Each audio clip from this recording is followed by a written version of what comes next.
BJP പ്രവർത്തകനായിരുന്ന Thalassery Muzhappilangad സൂരജിനെ വെട്ടിക്കൊലപ്പെടുത്തിയ കേസിൽ CPM നേതാക്കളും പ്രവർത്തകരും അടക്കം 9 പ്രതികൾ കുറ്റക്കാർ.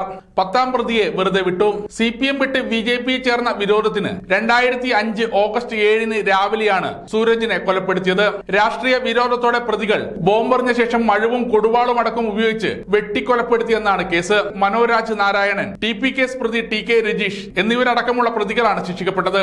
കൊലപാതകത്തിന് 6 മാസം മുമ്പ് സൂരജിനെ CPM പ്രവർത്തകർ ആക്രമിച്ചിരുന്നു.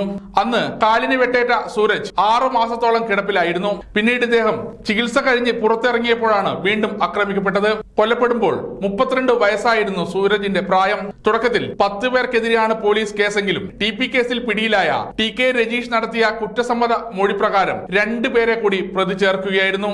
ഇതിലൊരാളാണ് മനോരാജ് നാരായണൻ. കേസിലെ 1ാം പ്രതി PK ഷംസുദ്ദീനും 12ാം പ്രതി TP രവീന്ദ്രനും നേരത്തെ മരിച്ചിരുന്നു. ഇതോടെ കേസിലെ പ്രതികളുടെ എണ്ണം വീണ്ടും 10 ആയി. ഇതിലെ 1ാം പ്രതിയാണ് TK Rajeesh. NB Yagesh, M Shamjith, Neyyoth Sajeevan, പണിക്കന്റെവിട വീട്ടിൽ പ്രഭാകരൻ, പുതുശ്ശേരി വീട്ടിൽ KV പത്മനാഭൻ, മനമ്പത്ത് രാധാകൃഷ്ണൻ, നാഗത്താൻകോട്ട പ്രകാശൻ, പുതിയപുരയിൽ പ്രദീപൻ എന്നിവരാണ് കേസിലെ മറ്റ് പ്രതികൾ. പ്രതികൾക്കെതിരെ ഗൂഢാലോചന, കൊലപാതകം തുടങ്ങിയ വകുപ്പുകൾ പ്രകാരമാണ് പോലീസ് കേസെടുത്തിരിക്കുന്നത്. 2 മുതൽ 1ാം പ്രതി മരണപ്പെട്ടു. 2 മുതൽ 6 വരെ പ്രതികൾക്കെതിരെ ഇന്ത്യൻ ശിക്ഷാ നിയമം 143, 147, 148, 302 കൂടാതെ 120B എന്നിവയും ആംസ് ആക്ട് പ്രകാരമുള്ള കുറ്റമാണ് കണ്ടെത്തിയിരിക്കുന്നത്.